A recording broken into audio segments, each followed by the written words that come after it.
The Pumpkin Spice Café. Written by Laurie Gilmore. 2068, 151 ratings on Goodreads currently. 630 reviews on Goodreads currently.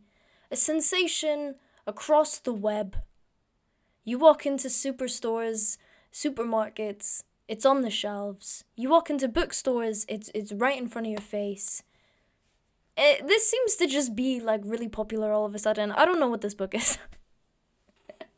It's become like a bit of a series, okay? We have the Pumpkin Spice Cafe, the Cinnamon Bun Bookstore, but of course, the Christmas Tree Farm. Guys, I think I missed the season. And then we know, coming 13th of March 2025, the Strawberry Patch Pancake House. Sorry, that's such a goofy name. I think they're all goofy names, but the theme is kind of going crazy. But what is the Strawberry Patch Pancake House? What does that even mean? At least with the first one, you have the Pumpkin Spice Cafe. Okay, it's a cafe. It sells pumpkin spice. At least with the bookstore, you're like, okay, cinnamon bun bookstore. It's kind of cute, you know. Maybe they sell cinnamon buns at the bookstore. And then you have Christmas Tree Farm. Well, that makes sense. People like Christmas trees. You have to farm them. The Strawberry Patch Pancake House. You've lost me. What does that mean? And then we're anticipating, 16th of September 2025, the Gingerbread Bakery. So she just goes back to basics at that point. She just gives up really on the vision entirely. I have no idea what these books are about. I genuinely don't have a clue. Let's find out together, shall we? Let's get the blurb up, have a little read, and we can find out together. When Jeannie's aunt gifts her the beloved Pumpkin Spice Cafe in the small town of Dream Harbor, Jeannie jumps at the chance for a fresh start away from her very dull desk job. Logan is a local farmer who avoids Dream Harbor's gossip at all costs. But Jeannie's arrival disrupts Logan's routine, and he wants nothing to do with the irritatingly upbeat new girl, except that he finds himself inexplicably drawn to her. Will Jeannie's happy-go-lucky attitude win over the grumpy but gorgeous Logan? Or has this city girl found the one person in town who won't fall for her charm or her pumpkin spice lattes? The Pumpkin Spice Cafe is a cozy, romantic mystery for fans of Gilmore Girls. What? Really? Gilmore Girls, you say? By Laurie Gilmore, you say? Almost kind of reminds me of someone I knew once. Her name was Lorelai. Lorelai Gilmore. She had a daughter called Rory Gilmore. It's almost like you combine those two names to make Laurie Gilmore. The conspiracy. Let's continue. With a grumpy ex-sunshine dynamic, a small town setting, and a HEA guaranteed. What is that? What is a HEA?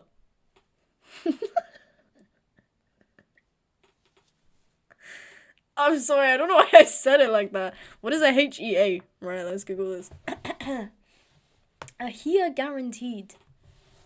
HEA book slang. Oh, happily ever after. Well, now you've given me a spoiler. What if I didn't want to know that it was a happily ever after? That's lame. Ugh, guys, you're literally giving it away. I mean, not that it wasn't obvious.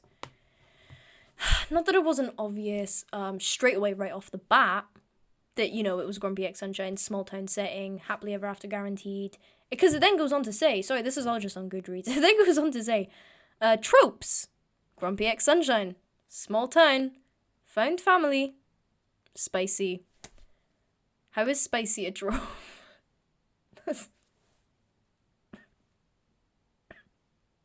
I'm done with this book already. I haven't even opened it. I'm gonna tweak it. They're really trying to make sure you know. They're really trying to sell it to you. This is crazy. Because they've given me the plot, right? And then it's like they haven't been able to trust me as a reader to, like, pick up on the themes. So they've said, like, like, just in case you missed it, it's a cozy, romantic mystery, grumpy ex-sunshine dynamic, small town setting, and happily ever after guaranteed. And then, just in case I still haven't got the idea, they've said tropes. Grumpy sunshine, small town, found family, spicy. Guys, the buzzwords are going insane. No wonder this blew up on TikTok, because they set this out, they put this into the marketing realm, and they said, yeah, we know exactly how we're going to get all the little girlies to really eat this one up on TikTok. Let's hit them with the buzzwords. And you all just sat there and you scooped that up. You ate that up. You fell victim to the marketing. The tactics, they worked on you. And I guess they worked on me too, because I'm about to pick it up and read it. So personally, when it comes to the romance genre, I'm really not a massive fan. I'm not really all there with the genre, you know. I just think, if I had to describe why, I would just say that a part of it is, like, legitimately as a genre, it's unsurprising. You know, I feel like, especially recently, talking about the tropes things as well in particular, like, they've become so formulaic. It's like, okay, there's a guy and a girl, because it's normally always straight, and they meet somewhere, such as a small town, or the big city, or a workplace, you know, just a couple settings to throw at you. And then there are a series of events, often tropes, that the author chucks in one by one after the other, until they can, like, successfully be like, okay, now I'll let them live happily ever after. You know? And that's just not for me. I understand that some people enjoy the simplicity of that. They like the fact that, you know, they kind of know what to expect going in. And sometimes I'm not, like, hating on tropes. I think tropes can be incredibly fun. But sometimes they're kind of overdone, kind of forced down your throat. They don't always feel natural to the actual storyline that you're trying to tell. It's like, does the trope fit into your storyline, or are you fitting the storyline around your trope? You know? And I just feel like nowadays, because of these buzzwords that you get on social media and stuff, a lot of new books that are coming out are basing the storyline around the tropes that they can tell, until eventually they can have their two characters, like, get together and be happy. I would also say there's a thing of, I just don't necessarily enjoy reading about spice, if you will. I think that the genre of romance recently, from what I've seen of people talking about it and, like, what's been popular and stuff, people are becoming very obsessed over the sexual attraction that people have with each other, and not the romantic attraction that people have with each other. And I just think, like, socially, that's not, you know, just socially speaking, that's not the best thing to put forward and be like, this is what we're all aspiring for. That's just a personal opinion. But it's also just, like, I personally don't enjoy reading about that. It's like, I want to see, like, recently, guys, I have a confession. Recently, I've become kind of obsessed over, like, K-dramas and, like, Eastern Asian dramas in general. And I think one of the reasons is because they're so good at doing the, like, slow burn romantic attraction. Like, I'm watching one at the moment. It's a Chinese drama called Hidden Love. It's so good. It's so good. I actually love it. I'm gonna finish it probably tomorrow, and it's actually gonna break my heart that it's gonna be over. But I've, like, binged this in, like, a week, and it's just like, they've barely even, like, they hug. Sometimes they peck.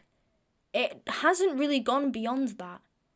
They just kind of hold hands, but it's literally the most sweetest romantic thing ever. And there's still so much, like, there's enough tension, but it's kind of like romantic tension with, like, a mix of sexual tension, but not that much, because they're just so respectful and lovely people. And, like, the show isn't revolved around, like, oh, and they just want to bang it out with each other the entire time.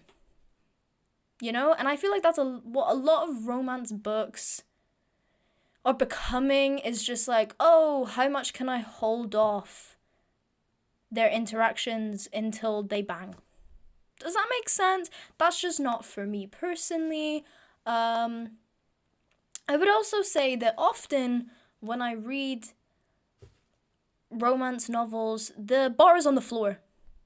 The bar is so far underground. It is unbelievable. These men are walking red flags. They're horrific. And you know what? Sometimes so are the women. Okay, I'm all for supporting women's wrongs, but also can we acknowledge that sometimes the women are wrong? Not as much as the men, not by, like, there's a huge gap. But just enough. Just enough that I'm aware of it, just enough that I'm annoyed at it sometimes. But majoritively, we blame the men, okay? The men don't get away with their wrongs, okay? And the men are often just horrible. Just horrible people. Not always, but it's like, sometimes I'll be looking around on or like a video will come up, or I'll hear people talking about this book that they like, and they're like, oh, this guy is so good, like, he's really raising my standards. He's raising your standards. Girly, what standards? What standards? You know, maybe I should say this now. I'm highly opinionated when it comes to books, sometimes, particularly romance books, and that doesn't impact you. I'm entitled to my opinions. You're entitled to your opinions. They may not always align, and that's okay. And I don't want to, like, if I end up loving this book and you hated it, then I'm sorry that we don't see eye to eye. But I understand that you have your opinion and you're entitled to it. And if I hate this book and you loved it, then I'm really sorry, and I'm not here to dump on your taste, you know, because you're entitled to your opinion, and that's okay. And I understand the appeal of these things. I understand why people like these books. I just personally don't, and that's okay. So, but I am sorry going forward. I don't know how brutal I'm gonna be. I might not be brutal at all. I might love it. I might be twirling my hair and giggling and kicking my feet, but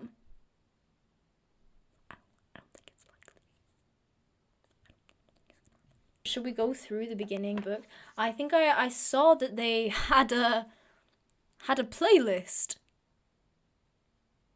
for the book. So maybe we should go through that together, you know, for fun. Oh.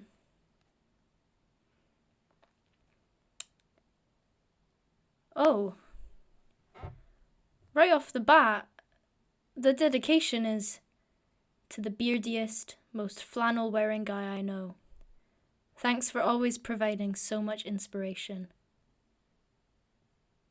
Who is this about? Okay. There's a little map. That's quite cute. They have a little... I don't know. Do you want to see it? Okay, illustration 8. Right off the bat. We fell in love in October, girl in red. I don't know how I feel about that.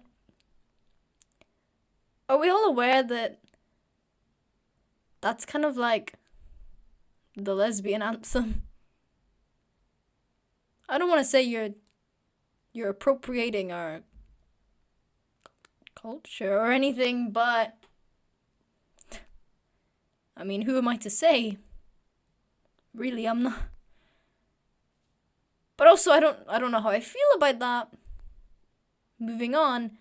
Dancing with Your Ghost, Sasha Sloan. I ate up that song when I was in like year 7. Fair enough. Invisible String, Taylor Swift. To be expected of a book like this. Autumn Leaves by Ed Sheeran. Wow, where did that one come from? That was also oh! Amoeba by Clairo. Clairo. Who is also kind of a lesbian icon.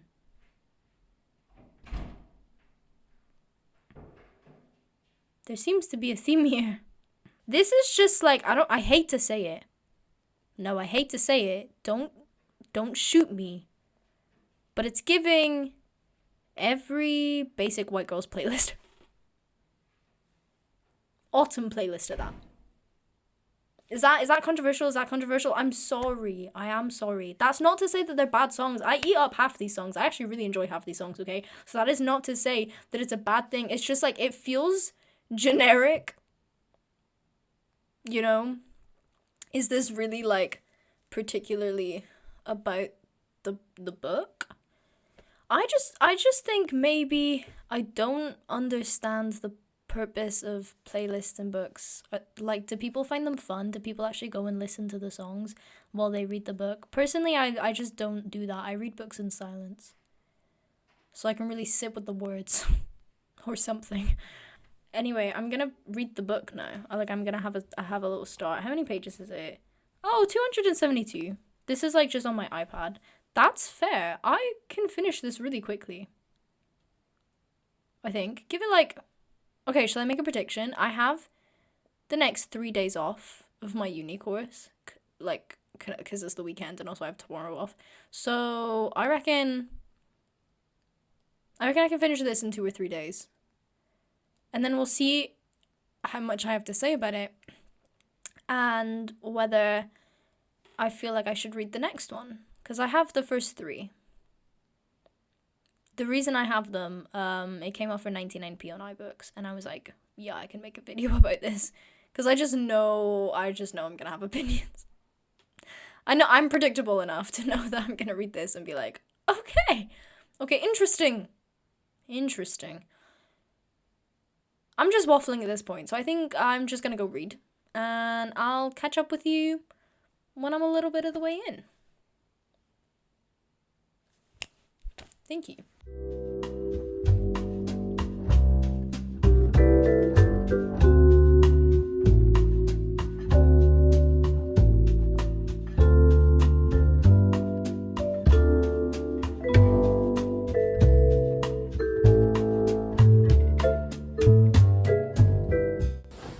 So, the town's called Dream Harbor, and within the first 25 pages, she's gone to a town meeting, and to start the meeting, the mayor's gone, "Welcome, dreamers."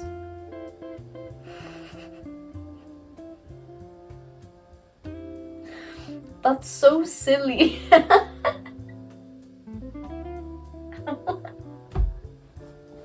Guys, what do you mean?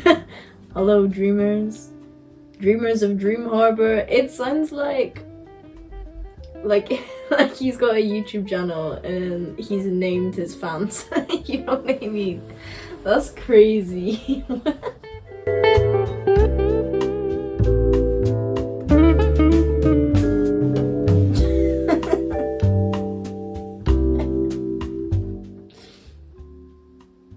Guys, the book made me laugh out loud. Is that a good sign or a bad? She's basically gone up in front of this meeting and she's been like, this isn't a massive spoiler, I feel like this isn't a big deal, guys, it's okay. She said, guys, I haven't really been able to sleep recently, I keep hearing noises, and then the whole room breaks out into theories, and we have teenagers out causing trouble. Just a little mischief. It is October after all. It's probably a stress dream. I do readings, come see me. It's been very windy lately. And then someone just goes, "You're just anxious, hon." I don't know why that made me giggle.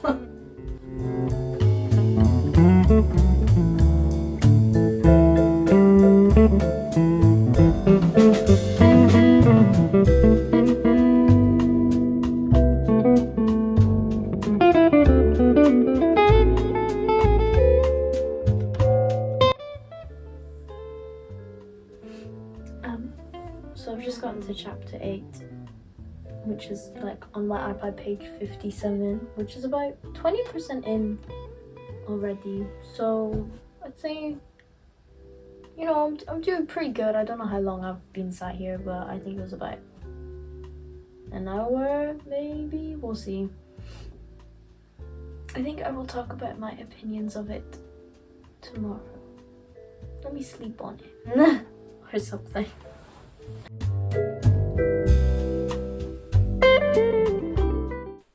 So, yesterday I managed to get about 20% of the way through the book. I'd say that's pretty good going, you know, we're like a fifth of the way through. And then I was like, okay, I'll do an update, you know, tomorrow.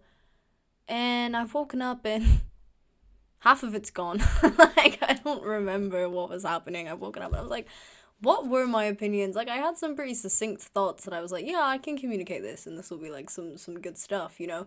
And I've woken up and I'm like, I don't know. But I have managed to get like, I've got 38 highlights on my iBook.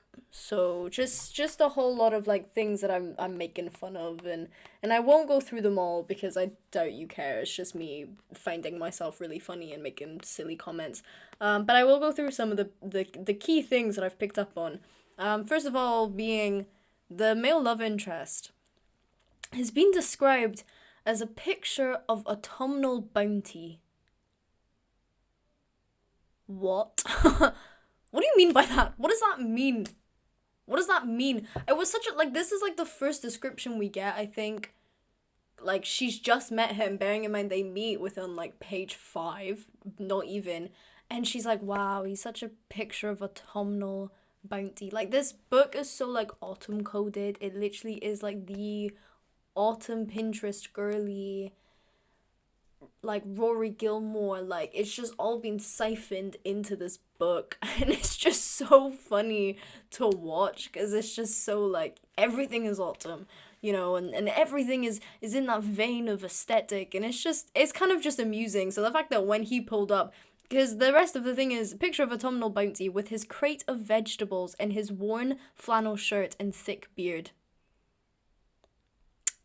Do the girlies find this attractive?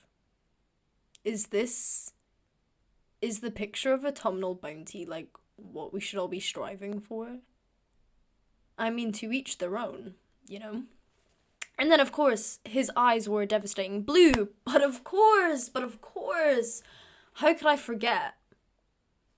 It has to be. The blue orbs, they reign superior, don't they? You know, like if they don't have devastating blue eyes, then, like, what is the point? Like, why are we reading? Right? And then the other main thing that I've noticed, right, is that there was, like, a couple of things that I started taking issues with.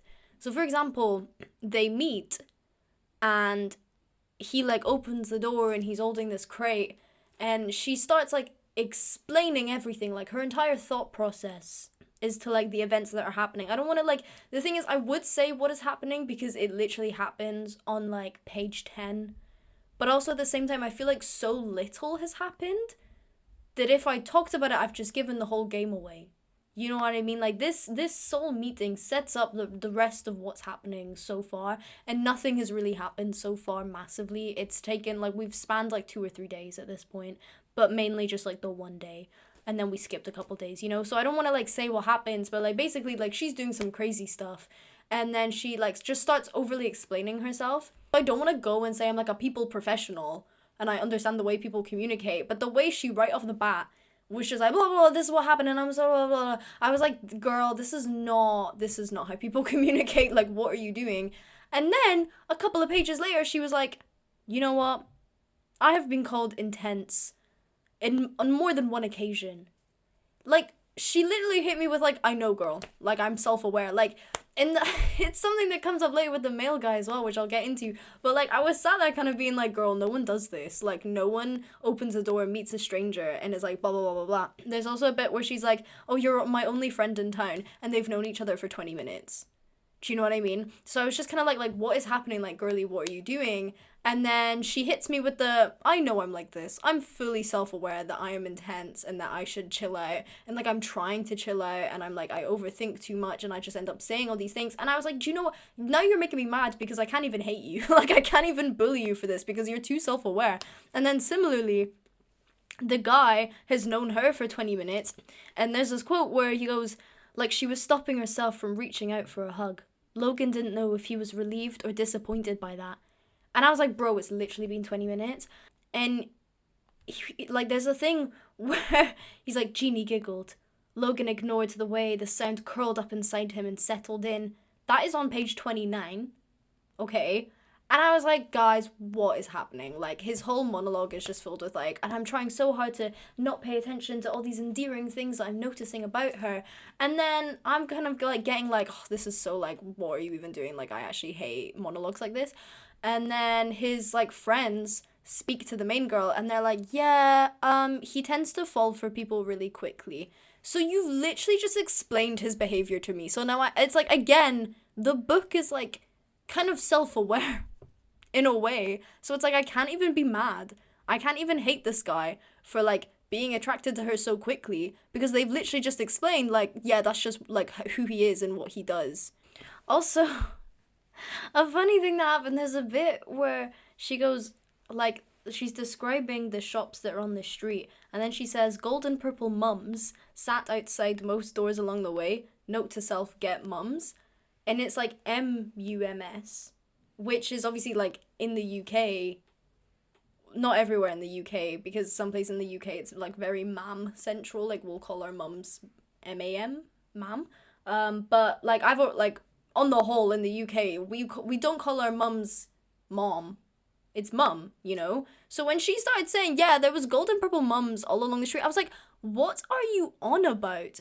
What is happening? So then I was like, okay, this clearly must be, like, is this, like, an American thing? Like, what is happening? So I go forward and I Google gold and purple mums, and it starts coming up with these random ugly sashes. And I was like, you're not telling me that these are on the street. So then I was like, mums, I don't even know what I put in next, but I was like, this can't be it. So I did some further searching, and she's on about chrysanthemums.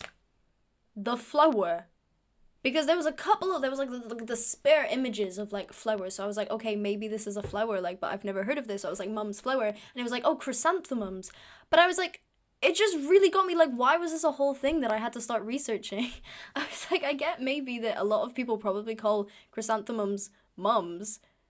But I think when you bear in mind, like, the British audience, you know, and the global audience of your book, it was just really confusing as a British person to see it and be like, what do you mean there's gold and purple mums on the street? What are you referring to? Like, I don't understand. Was it that difficult to just say chrysanthemums?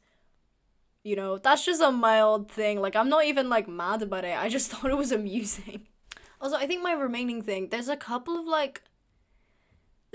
things that have been said that are dubious when you really think about it's kind of arguably nitpicky. But, like, there's some couple of dubious things to do with feminism and stuff here. So for example, there's a bit where, like, they're going on about, like, I don't know, him having a crush or something, and he's like, I'm not a 12-year-old girl. To which I said, can 12-year-old boys not have crushes? You know? And it's kind of stereotypical things like that. Later on, one of the guys in the town goes, I can't drink my wife's weird herbal tea one more day. Can we not have wife slander, please? You know, it's like the very, like, you know, maybe we're in a woke society, you know, is that, I don't know, trust the process of what I'm saying. Like, we are, as a generation, I would say, very aware of how our language impacts societal opinions and stuff. And actually, it may seem nitpicky and it may seem silly to, like, take up issues with something like this, but I do also think, like, words have power, and even saying something as silly as, like, those kind of jokes or, like, those kind of comments, it still projects ideas of, like, women are silly and they get crushes, and 12-year-old girls are so, like frivolous and they just get crushes, and 12-year-old boys can never be that. They can never have crushes and be silly, and oh, of course I hate my wife's tea, because of course all husbands should nitpick about the kind gestures that their wives do, you know? Do you know what I mean? Like, you may think it's silly, but I don't think it's crazy to just point things out. And I'm not, like, criticizing this. I'm just saying, like, this is something that me personally, I don't like. Because there's also, they haven't passed the Bechdel test yet. I'm 20% of the way in, And so far, all of the women that she's interacted with, they've only talked about men and the male love interest. They haven't passed the Bechdel test. So let's hope and pray for the future, you know? But it's just like, I don't think it's crazy to question the feminist quality of a novel, particularly a romance novel, you know? But yeah, those are my opinions so far. I'm gonna go and eat some lunch, and I will do some more reading over lunch, and I will check back in with you at some point.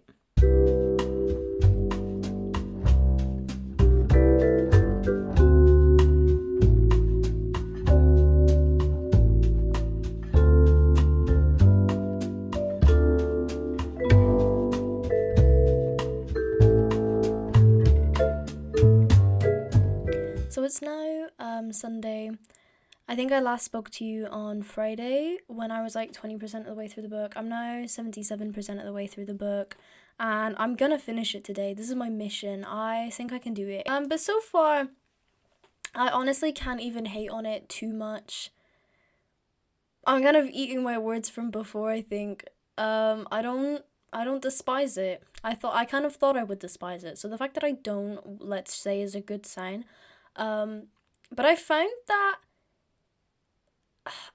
I don't like how fast-paced it is, but I think we always knew that would be the case. They've known each other, I mean, I think now she's been there just over a month, and they've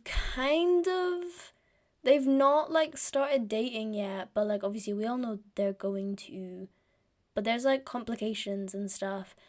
But I think the complications are realistic and valid. Like, I feel like sometimes when I'm reading romance, you know, they have the thing of, like, what's holding them back. And sometimes it's just ridiculous, and it's like, just get over yourselves, like, just communicate and stuff. But, like, these ones, yes, it's partially a communication issue, but I also think it's kind of valid. And I'm kind of like, you know what, fair enough, like, that makes sense that you would feel that way, or that you have those thoughts or concerns. And, like, yeah, you're trying to overcome all of these past experiences and all these kind of past traumas, and, like, that's fair enough. Of course you're not going to be ready to just fling yourself into a relationship again, a month in, mind you. So it's like, there's parts of it where I'm like, you know what, fair enough. Like, I get it, you know. I still don't like how fast-paced it is, but it was just always going to be the case. Like, I love a slow burn, I love the tension, and this doesn't have that. Like, at all. Arguably, you could say it has tension, but guys, not really. Okay, there's very few moments. And then there's parts of it that, like, have kind of made me chuckle. There's parts of it that have kind of, like, grossed me out, and I'm like, just shut up. So, like, mixed feelings. I'm probably saying it like a 3-star. I'd say that's pretty good. That's good going for a romance book in me, you know? But I'm waiting for my laundry to, like, finish drying in the tumble dryer at the moment, and while I'm waiting for that, I figure I'll sit and read. I have a cup of chamomile tea with me, and yeah, I'm gonna see how much I can get through just in this little bit before my laundry finishes, and then we'll see how I'm getting on. But so far, decently good, and I'd say that's high praise. So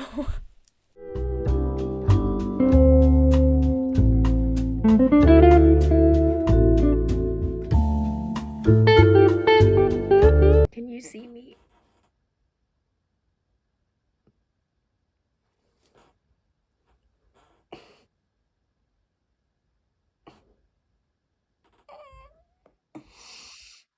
It's bad. It's bad. It's so bad. The secondhand embarrassment I'm feeling right now is... It's so... Why did he do that? Why did they do that? I don't find this romantic. This is so bad. Okay, if you don't want spoilers, then just skip ahead. But I feel the need to share this with you. So they've, like, not been speaking for, like, a week. They had a bit of an argument. It was kind of like I kind of said before, like, it was kind of valid. Like, I got it. Like, I wasn't mad about the argument, you know what I mean? But they've just made up, bearing in mind, he walks into her cafe and starts going, Jeannie, I need to talk to you. While all of these customers are just sat there in the corners like,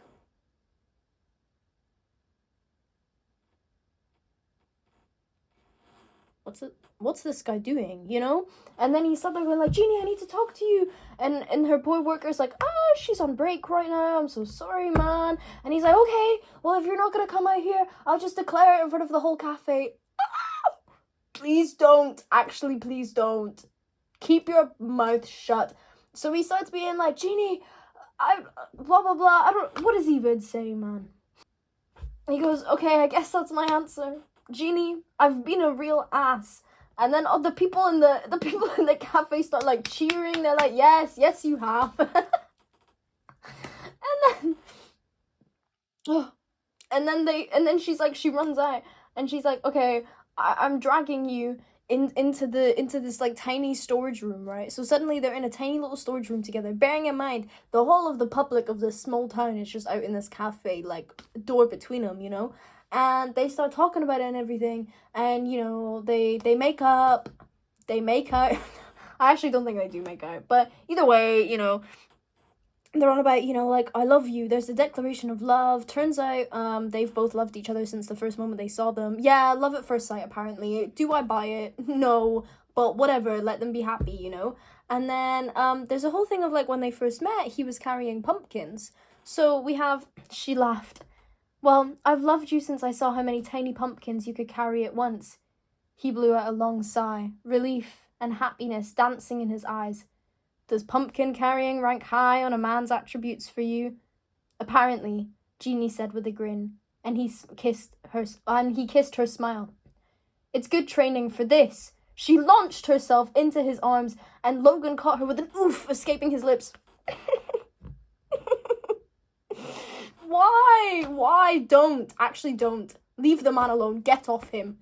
You're in a tiny little storage cupboard, and she's like, yeah, it's good training, and launches herself into his arms. He's probably picking up. I'm imagining this, like, she launches herself, and he's, like, bridal style. Do you know? And then her poor little worker, little college student boy, he comes in, and he's like, I heard a crash. Is everything okay? And then it's like, oh, sorry. He held her thighs tight as every head in the cafe turned towards them because he's walked out. I don't think he's got a bridal style. And he's like, do you know what? Let's go fucking tell the whole cafe. Sorry for the bad language, but I'm actually tweaking out right now. So he held her thighs tight as every head in the cafe turned toward them. Jeannie spotted the entire book club in the corner. Corey's eyes, blah, blah, blah. No one cares. Good Lord, what was Logan doing? I love this woman, he announced gruffly, like he was expecting someone to fight him on it.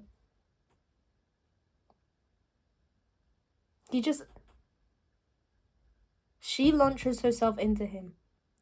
Bridal style. They walk out. And he goes into the whole cafe. I love this woman. Gruffly. I love this woman. I actually can't. This actually icks me out so bad. It icks me out so bad. And then he goes to her. You're taking the afternoon off. Couldn't you have just waited till she got off work? A girl has bills to pay. This poor fisherman in the corner is having to cover for their love story. I just can't. This series of events is actually tweaking me out. I can't cope. I can't cope with this. No, I hate it actually.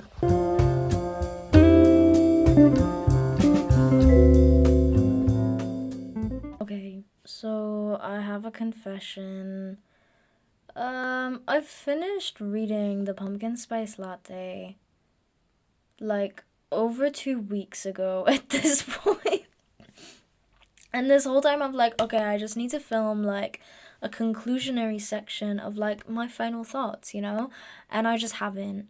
So overall, I would say my opinions on the book aren't as bad as I thought they'd be. I rated it in the end a 3 stars. Is it on the brink of a 2? Maybe. It's definitely the lower end of a 3-star read, but it was like enjoyable, but not in the sense that it was like good, just in the sense that I enjoyed making fun of it. You know, like, it made me laugh, but I wasn't laughing with them. I was laughing at them. And that kind of just summarizes the general vibe of that book for me. You know, it's like I had a good time, but not because it was good.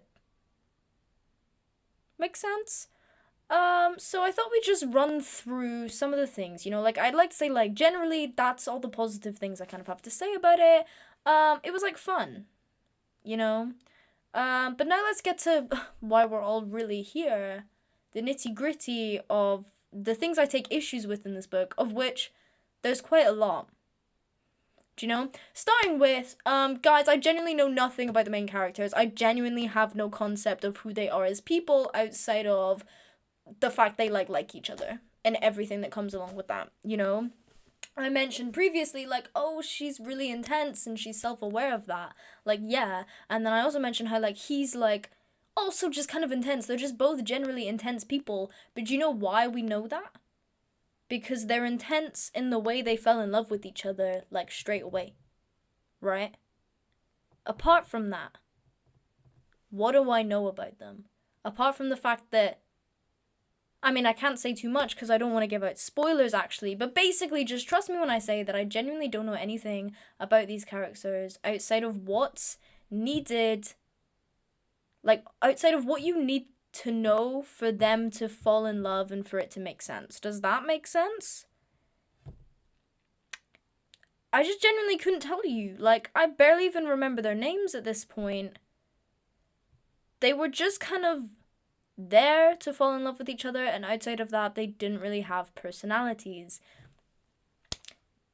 In that same kind of vein, it kind of felt like nothing happened. The plot, where was it? You know?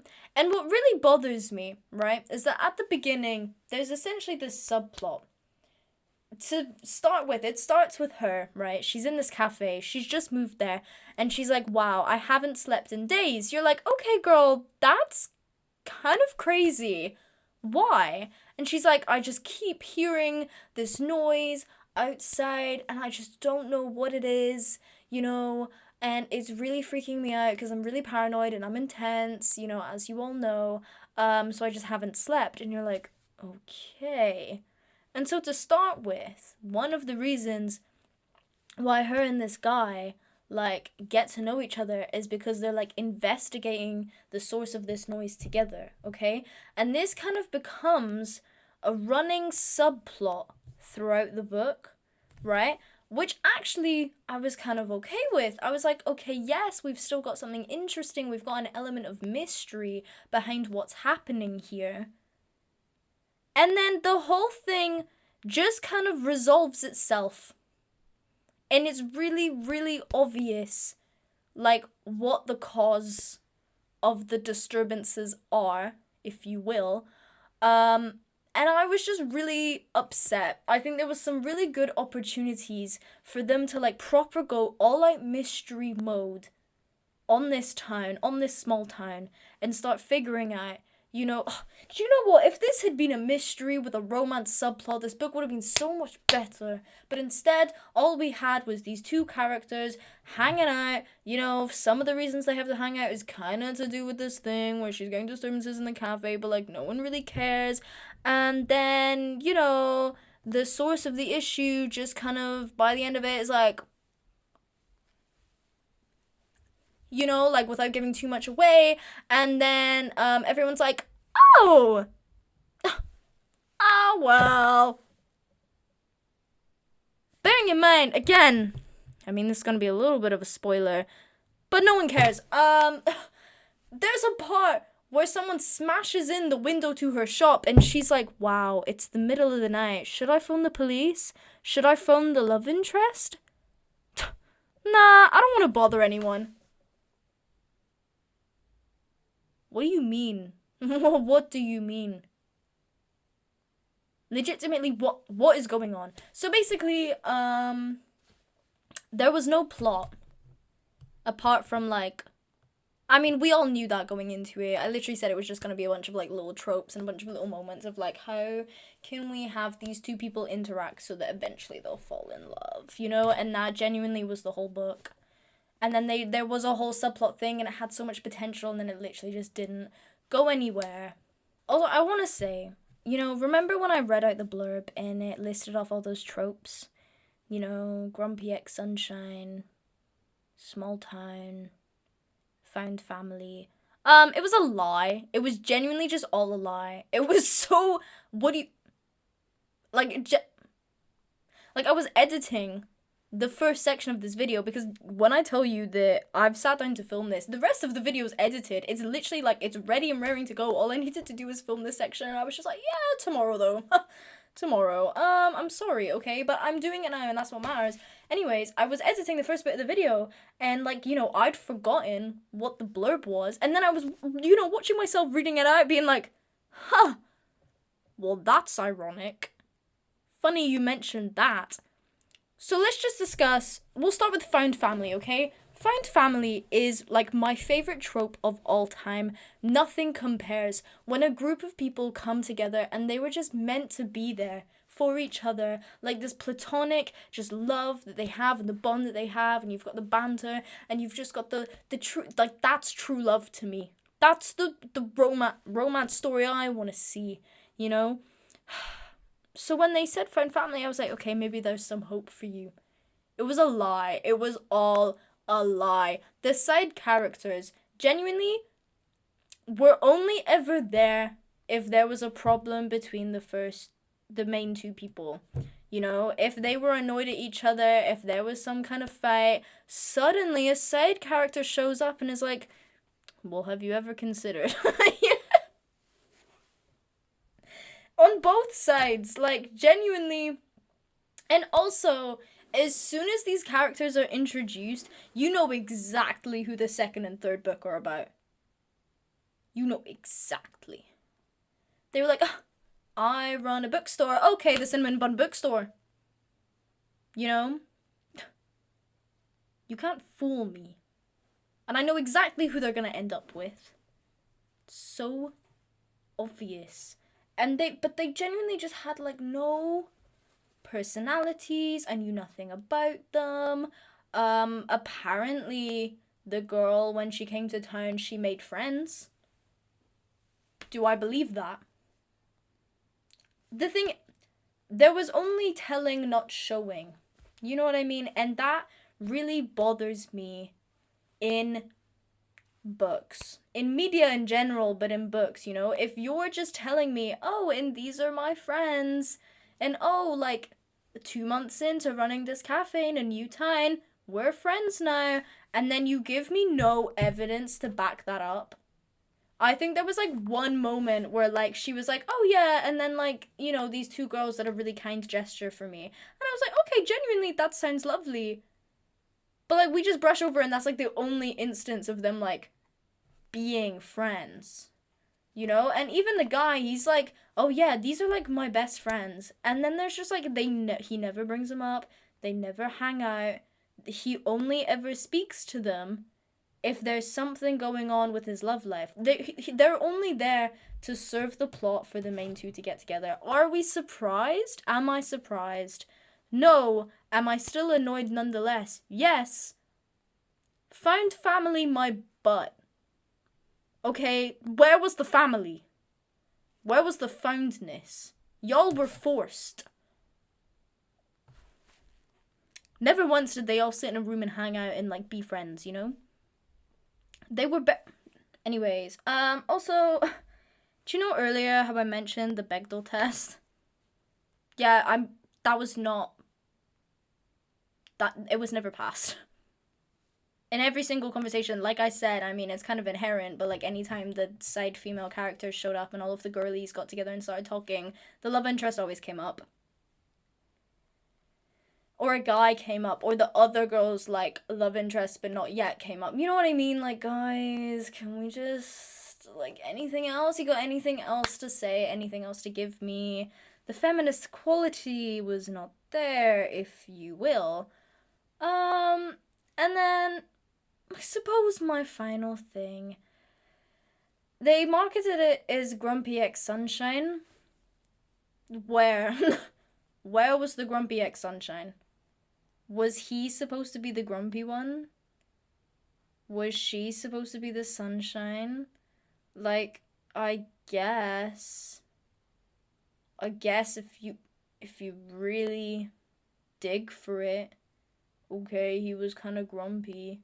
He was processing his trauma. Really. He was processing the insecurities caused by past happenings, which made him hesitant to pursue any romantic endeavors and scared to face the town, and that makes him grumpy. Okay. I mean, if you say so. And then she's intense and kind of chatty with no sense of self-preservation, and that makes her a sunshine?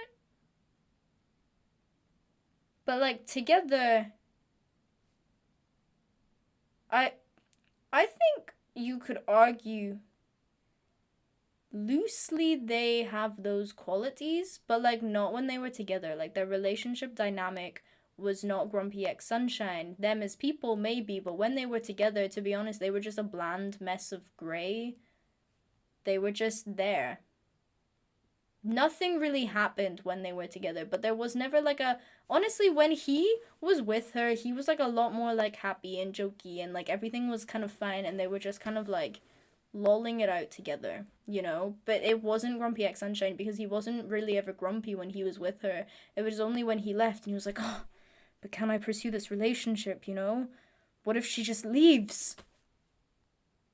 Yeah. Oh! And then she want to know the real kicker. Actually, before I end it, this is the final thing. She never makes a pumpkin spice latte.